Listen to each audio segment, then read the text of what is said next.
तो hello guys, आज हम लोग फिर से आ चुके हैं अपने नए चैप्टर के साथ, जो कि है क्लास 6 का साइंस का चैप्टर, जो कि है मेजरमेंट। ठीक है, तो आज हम लोग मेजरमेंट को पढ़ने वाले हैं, वो भी पूरा पढ़ने वाले हैं। तो चलिए शुरू करते हैं।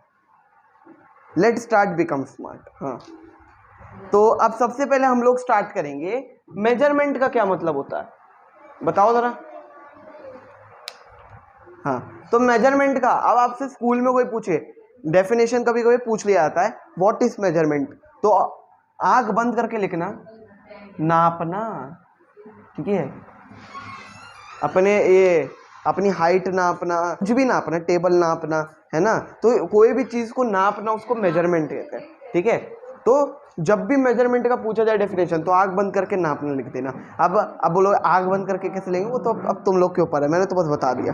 ठीक है, अब देखो, अब मेजरमेंट हम लोग कैसे मेजर करते हैं, ठीक है, और मेजरमेंट का क्या इंपॉर्टेंस रहती है, किन चीज़ों से मेजर करते हैं, ठीक है, तो सब चीज़ों के बारे में पढ़ने वाले हैं। तो अब सबसे पहला आता है कि we compare an unknown quantity with a known fixed quantity, यानी कि हम लोग कोई भी चीज़ को मेजर करते हैं। जैसे समझो, अगर मेरे घर से लेकर डगागुर के घर की दूरी अगर 50 किलोमीटर है, ठीक है, तो अब मैं 50 किलोमीटर, किलोमीटर कोई फिजिकल चीज़ तो नहीं है ना कि मैं जाके किलोमीटर को ऐसे खड़ा कर दूं, है ना, वो एक अननोन चीज़ है। ठीक है, वो तो मैं बस ऐसे यूज़ कर रहा हूँ बोलने के लिए, नापने के लिए। तो हम लोग एक अननोन क्वांटिटी को नोन क्वांटिटी, यानी 50 50 तो नोन है ना, ठीक है, तो इसलिए 50 से हम लोग उसको क्या करेंगे, एक बार कंपेयर करेंगे। समझ में आया? ठीक है, तो ऐसे ही हम लोग करने वाले हैं। और हम लोग क्या करेंगे, एक यूनिट रहेगा मेजरमेंट का। ठीक है, जैसे कि अगर बड़ी क्वांटिटी है तो बड़ा यूनिट, या फिर अगर हम लोग को लिक्विड को मेजर करना है, जैसे दूध पानी वगैरह, उसके लिए एक अलग यूनिट रहेगा। फिर डिस्टेंस के लिए अलग रहेगा, वेट के लिए अलग यूनिट रहेगा। ठीक है, वो सब यूनिट्स रहेंगे।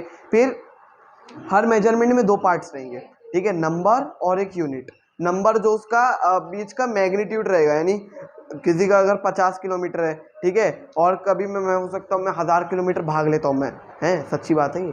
हाँ, तो फिर से भाग लेता हूँ, तो 1000 क्या नंबर है, किलोमीटर क्या आपकी यूनिट है। ठीक है, अभी ये सब बारे में पढ़ेंगे। इससे पहला आपका टॉपिक है क्या, देखो, सबसे पहला आपका टॉपिक है यूनिट्स। अब ये वो वाला यूनिट नहीं है जो आपने मैथ्स में पढ़ के आए, यूनिट्स प्लेस, है ना, टेंस प्लेस, ये वो वाला यूनिट नहीं है। ये यूनिट का ना, ये यूनिट का क्या मतलब होता है, ये यूनिट कोई भी आपको क्या पता लगाने में क्या पता लगाता है कि हम लोग क्या मेजर कर रहे हैं। ठीक है, यूनिट क्यों होता है, टू लेट अस नो कि क्या मेजर कर रहे हैं, क्या मेजर कर रहे हैं। अब ये मत बोलना कि नोट्स में देखो आप आधी इंग्लिश आधी हिंदी निकालो, देखो इसलिए लिखा रहा हो ताकि तुम लोग के समझ में आए। ठीक है, तो अब तुम लोग के समझने के लिए आधी इंग्लिश आधी हिंदी सही है, तो समझ जाओ कि हम लोग क्या मेजर कर रहे हैं। जैसे कि एग्जाम्पल देखो इधर, एग्जाम्पल के तौर पे अगर मैंने बोल दिया कि वो हाँ, अब जैसे मैंने बोल दिया कि एक लड़का है, समझो डगागुर है, ये डगागुर है, तो अब मैं बोलूंगा ये डगागुर 60 का है। अब ये क्या मतलब है, 60 का है, क्या बोलना, अब सर बोलना क्या चाहते हो, 60 रुपए का है कि 60 रुपए बेच दोगे, या फिर 60 किलो का है कि इतना भारी है, या 60 इंच ऊंचा है कि क्या है। तो जब तक कि मैं नंबर सिर्फ लिखूंगा तो तब तक तुम लोगों को सिर्फ नंबर समझ में आएगा। अब जब तक मैं यूनिट नहीं डालू, तुम लोग क्या लगेगा कि अब मैं बोलूंगा ये डगागुर 60 का, तो तुम लोग 60 रुपए का, और मुझे दे दो, मुझे दे दो, है ना, फिर सब लोग आके खड़े हो जाए, 60 रुपए का डगागुर, 60 रुपए का, हाँ 100 रुपये दो, बोली भी लगना शुरू हो गई। ठीक है, तो इसलिए बोल रहा हूँ, अब जैसे जब मैं कोई भी एक नंबर लगाता हूँ, तो नंबर के आगे जब तक मैं यूनिट नहीं लगाऊंगा तुम लोग को समझ में नहीं आया मैं मेजर क्या कर रहा हूँ। तो अब मैं क्या बोलना चाह रहा हूँ कि डगागुर 60 किलोमीटर का है। हाँ, अब देखो, अब जो वो लोग होते हैं ना, जो ऐसे सिर्फ देखते ऐसे लिखते रहते हैं, अब उनके तो समझ, अच्छा 60 किलोमीटर है, चलो डगागुर 60 किलोमीटर का, और जो लॉजिकल थिंकर होते हैं वो बोलेंगे 60 किलोमीटर इतना फैला हुआ है क्या डगागुर। अब देखो, किलोमीटर मीटर ये सब आपका तब लगता है जब आप कोई एक छोटी या बड़ी चीज को, ये आपके छोटी बड़ी चीज पे डिपेंड करता है। ये डगागुर है, कोई रोड नहीं है कि मैंने किलोमीटर लगा दिया, समझ में आया। तो इसलिए मैं इस पे 60 किलोमीटर नहीं लगा सकता, मैं इसमें 60 मीटर भी नहीं लगा सकता, या 60 मीटर लगा सकता हूँ, लेकिन अब मुझे बोलना है 60 किलो का है, तो 60 किलो लग सकता है क्या? 60 किलो लग सकता है ना, क्योंकि इसका वेट है। वो बात अलग है कि ये चलो तुम्हें उतना 60 किलो का लग नहीं रहा होगा, है ना, हड्डी हड्डी लग रहा होगा, लेकिन वो बात नहीं कह रहा मैं। अब कोई भी ह्यूमन है वो 60 किलो का बोल सकता हूँ, मैं 60 लीटर का बोल सकता हूँ क्या? नहीं, क्योंकि हर यूनिट का अलग अलग एक तरीके का पर्पस रहता है। कोई मतलब सॉलिड मास को वेट करने के लिए यूज होता है, कोई लिक्विड को वेट करने के लिए, है ना। अब ये लिक्विड तो है नहीं, ये तो सॉलिड है, इसलिए इसके लिए किलो लगाऊंगा मैं। समझ में आया? ठीक है। अब पहले क्या होता था ना, अब मैं पहले की बात बताता हूँ, आपके इसमें पहले की बात लिखी तो पहले की बात बताता हूँ कि अब हम लोग के पास पहले तो किलोग्राम या फिर किलोमीटर वगैरह नहीं था। हम लोग मालूम है, अब समझो ये टेबल है, तुम्हें टेबल को नापना है, तो तुम क्या करोगे, टेबल से ऐसे करोगे, 1 उंगली 2 उंगली 3 उंगली, देखो ऐसे, जैसे मुझे बोर्ड को नापना है तो मैं ऐसे नापूंगा, 1 उंगली 2 उंगली, ठीक है, 3 उंगली, ऐसे ऐसे करके नापूंगा। तो अब ये ऐसा तो नहीं है ना कि, सुनो मेरी बात, अब चलो इतनी छोटी डिस्टेंस है तो तुमने हाथ हाथ करके नाप लिया। अब समझो इधर से लेकर तुम्हें यहाँ से लेकर तुम्हें पाकिस्तान की दूरी नापनी है, तो तुम क्या रास्ते भर 1 हाथ 2 हाथ 3 हाथ ऐसे नापोगे क्या? नहीं। तो इसलिए उन लोगों ने क्या किया, एक तरीके की वो डिस्कवर की एक यूनिट जो कि बड़ी बड़ी डिस्टेंसेस को बना सकती है। समझ में आया? अब अगर सिर्फ सेंटीमीटर होता तो सेंटीमीटर कितना दूर दूर तक चला जाता, है ना, फिर नंबर लिखते लिखते ही थक जाते। इसलिए हर यूनिट की भी एक बड़ी यूनिट बनाई गई है। समझ में आया? तो इसलिए 2 टाइप की यूनिट्स होती है। पहली होती है आपकी स्टैंडर्ड यूनिट, जो कि आपकी मेन चीज़ है। समझ में आया? ये आपकी बहुत मेन चीज़ है, स्टैंडर्ड यूनिट। देखो, अब आप कोई भी फिजिकल क्वांटिटी यानी कि डिस्टेंस पढ़ोगे या वेट पढ़ोगे, वजन पढ़ोगे, है ना, या फिर कोई भी चीज़ पढ़ोगे, तो आपको सबसे पहले स्टैंडर्ड यूनिट ही पूछी जाती है उस चीज़ की। ठीक है। अब स्टैंडर्ड यूनिट क्या होती है? स्टैंडर्ड यूनिट कोई भी एक ऐसी एक यूनिट होती है जिससे आप उसको पता, मतलब उसको लगाते हो। समझ में आया? जैसे कि अगर आपका डिस्टेंस है, ठीक है, डिस्टेंस है, तो डिस्टेंस के लिए आप क्या लगाते हो? मीटर। और याद रखना, आप अगर स्टैंडर्ड यूनिट की बात करो, स्टैंडर्ड यूनिट सिर्फ एक ही होती है। समझ में आए? अब इससे बड़ी किलोमीटर मीटर वो बात अलग हो जाती है, वो स्टैंडर्ड यूनिट से आप एक ही मानते हो। और अगर मैं उसकी बात करूँ कोई भी लिक्विड चीज़ की, ठीक है, लिक्विड चीज़ की, तो उसके लिए आप क्या लगाते हो? लीटर। समझ में आया? फिर और क्या बोलूँ? हाँ, मतलब और 2-3 आप सोच सकते हो, और क्या है? हाँ, आपका वेट के लिए क्या है? हाँ, किलोग्राम। ठीक है। तो फिर क्या है? हाइट के लिए हाइट और डिस्टेंस एक ही तो बात है। हाँ हाँ, फुट। हाँ, हाइट को मतलब ऐसा माना जाता है ना कि अब जैसे हाइट और डिस्टेंस एक ही बात है, दोनों को आप मेजरिंग टेप से ही नाप सकते हो ना। अब वेट को आप थोड़ी ना मेजरिंग टेप से नाप सकते हो। ठीक है। तो कोई भी अगर चीज़ को कोई भी चीज़ है, अगर आप उनको एक ही फिजिकल इंस्ट्रूमेंट से नाप सकते हो तो फिर वो दोनों एक ही चीज़ बन जाती है। जैसे हाइट और डिस्टेंस को आप मेजरिंग टेप से नाप सकते हो, इसलिए दोनों ही आपका मीटर में ही आएगा, डिस्टेंस में ही आएगा। समझ में आया? अगर वो यदि कोई और चीज़ होती तो फिर वो आप वो दूसरी चीज़ से नापते तो फिर वो दूसरी चीज़ बन जाती। ठीक है। वैसे मैं मानता हूँ आपकी बात कि हाइट को फुट में नापा जाता है, लेकिन वो आपके अलग अलग इंटरनेशनल यूनिट्स में आता है वो।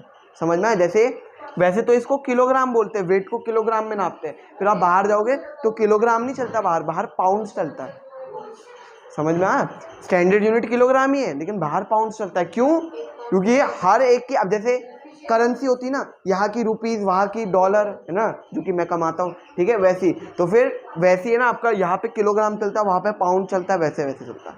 ठीक है। 1 पाउंड मेरे ख्याल से 10 किलो का होता, या नहीं 1.5 किलो का, 1.5 किलो का होता शायद, 1.5 किलोग्राम शायद, मुझे एग्जैक्ट होते हैं, एकदम एक्यूरेट होते हैं। समझ में आया? यानी 1 मीटर मेरे ख्याल से शायद इतना सा होता है ना, शायद से। तो 1 मीटर आपका कितने बराबर होता है? 100 मीटर के सेंटीमीटर के बराबर होता है। तो ये आपके एक तरीके से एक्यूरेट है। समझ में आया? टू कौन से, अब मैं कोई यहाँ से मैं जाऊँ और बाहर जाऊँ, जाके मैं बोलूँ किलोग्राम 1 किलोग्राम प्याज दे दो, तो वो तो 1 किलोग्राम समझेगा ही नहीं ना, है ना। तो फिर उसके लिए भी आपका एक तरीके से स्टैंडर्ड यूनिट्स बनाई गई है। ठीक है।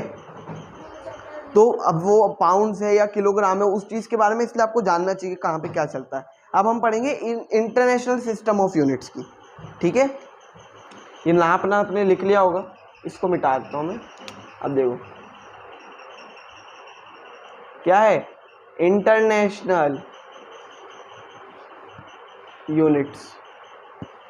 अब जैसे इंटरनेशनल करेंसीज होती ना, वैसी आपकी इंटरनेशनल यूनिट्स होती है, ठीक है।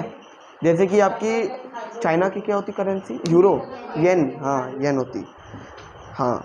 अब देखो the problem was finally solve in 1960, यानी अब देखो धीरे धीरे क्या हुआ, आपकी प्रॉब्लम एक चीज़ की सॉल्व हो गई, या आपकी फिर एक यूनिट बन गई ना जो हर जगह काम आ सकती है, समझ में। जैसे आप कहीं पे भी चले जाओ, आपकी डिस्टेंस की मीटर, ये डिस्टेंस की यूनिट मीटर ही रहेगी। वहाँ पे वो नहीं चलता कि पाउंड मीटर या फिर पाउंड कुछ और चलता है ना, वहाँ पे भी हर जगह मीटर ही चलता है, ठीक है। ताकि किसी को कंफ्यूजन ना हो कि यहाँ पे किलोग्राम चल रहा तो वहाँ पे पाउंड चल रहा है ना, यहाँ रुपीस चल रहा तो वहाँ पे डॉलर चल रहा है ना, तो इसलिए कंफ्यूजन ना हो, तो इसलिए आपकी इंटरनेशनल यूनिट, या फिर आपको आप इसका ये भी बोल सकते हो एसआई यूनिट बोला जाता है इसे, ठीक है, यानी स्टैंडर्ड इंटरनेशनल यूनिट ऐसा कुछ बोला जाता है, ठीक है। यानी अरे सॉरी, सिस्टम इंटरनेशनल यूनिट्स, ठीक है। तो ये क्या, ऐसा unit of length is metre, जैसे आपका वही आपका क्या है, डिस्टेंस की क्या है, मतलब डिस्टेंस बोल दो या लेंथ बोल दो, एक ही बात है। लेंथ समझते हो ना, मीटर, समझ में आया, कोई भी चीज़ की लेंथ आपकी मीटर में आएगी, ठीक है। अब फिर आपका जो आता है वो आता है स्मॉल, ठीक है, जो कि आप हो, एंड बिग, जो कि मैं हूँ, यूनिट्स, जो कि कोई नहीं है। अब देखो स्मॉल एंड बिग यूनिट्स की बात करें तो मैंने अभी तुम लोगों को अभी जस्ट बताया कि कोई भी छोटी यूनिट्स होती है, ठीक है, तो फिर उसको आप छोटे में, जैसे सेंटीमीटर है वो छोटे में आप नाप सकते हो उसे, लेकिन अब बड़े में है। अब यहाँ से आपको यूएसए तक की हाँ मिलीमीटर, अब जैसे अब आपको क्या करना है, अपनी उंगली का उंगली का लेंथ पता करनी है, तो आप अपनी उंगली की लेंथ कैसे पता करोगे, सेंटीमीटर में करोगे, किलोमीटर में तो नहीं करोगे ना, है ना, सेंटीमीटर में करोगे। अब यही आपको अगर यहाँ से लेकर यूएसए तक की डिस्टेंस नापना है, तो आप क्या, तब भी आप उंगली में करोगे, एक उंगली, दो उंगली, तीन उंगली, ऐसे तो बहुत सारा हो जाएगा, इसलिए हम लोग उसको किलोमीटर में नापते हैं, समझ में आया, ठीक है। हाँ, जो किलोमीटर होता है 1000 मीटर, वही, ठीक है। तो यहाँ पे क्या है, if you want to measure the length of your eraser if you use a metre of your, देखो सेम ही चीज़ छाप रखी इन लोगों ने मेरी, समझ में आया। तो मैं यहाँ पे सिर्फ इधर ये लिख लेता हूँ, स्मॉल टू मेजर स्मॉल, ठीक है, जो कि यू, यानी तुम लोग स्मॉल हो ना, इसलिए टू मेजर स्मॉल यू, ठीक है। और बिग टू मेजर बिग, जो कि मैं हूँ, मी। अब मी तुम लोग मत लिखना, तुम लोग नोट्स में लिखोगे तो यहाँ पे मी लिखना, यहाँ पे सर लिखना, समझ में आया, ठीक है। अब देखो अब क्या है ना, तो आपके कोई मैं आपको एक और एग्जांपल दे रहा हूँ, जैसे आप है ना वेट में देख लो, वेट में, अब जैसे मम्मी ने क्या बोला, मम्मी क्या बोलती है, हाँ हरा धनिया लेके आओ। अब हरा धनिया वो बोलेंगी कि हरा धनिया 250 ग्राम लेके आओ, है ना, हरा धनिया तो इतना पतला, मतलब हल्का सा होता है, तो आप हरा धनिया वो 250 ग्राम लाने बोलेगी, ठीक है। तो वो क्या है, हल्का सा, तो आप ग्राम में बोल सकते हो। अब यही उन्होंने बोला कि एक बच्चा लेके आओ, हाँ चुरा के, ठीक है, चुरा के बच्चा लेके आओ, तो बच्चा थोड़ी ना तुम ग्राम में लेके आओगे कि इतने ग्राम का बच्चा लेके आओ, कितना उतना लेके आओ, ठीक है, एग्जाम्पल दे रहा हूँ, सीरियसली मत देना, मेरी बच्ची चुराता, ठीक है। तो इसलिए वेट में आपका क्या है, स्मॉल आपका है ग्राम, और बिग आपका क्या है, किलोग्राम, ठीक है। ये आपका एक एग्जाम्पल है। तो जो भी आपने टॉपिक्स पढ़े या फिर जो भी चीज़ पढ़ी, आई होप आपको समझ में आई होगी, और फिर ऐसी आप प्यार बनाए रखिए, और जैसे भी आपको जो भी डाउट है आप कमेंट्स में ज़रूर पूछेगा। तो stay amazing, be amazing and good bye from a man.